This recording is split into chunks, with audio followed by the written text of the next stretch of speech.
Hello guys and welcome back.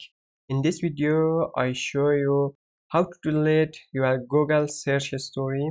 When you search anything on Google, it will store on your browser. Maybe someone want to see what you search on your Google. You can delete this search history. Click in this three dot on the top corner, scroll down, click on settings.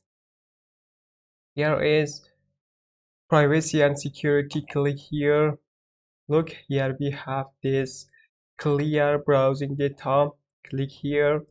After that, then uncheck cookies and also image. If you want, you can delete also this too, but I don't want to delete cookies and also image files.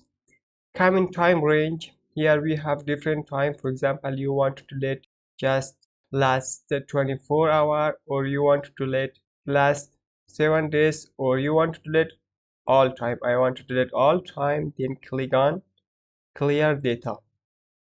Now you successfully clean all your browsing search. Guys, I hope you enjoy from this video. Have a good day.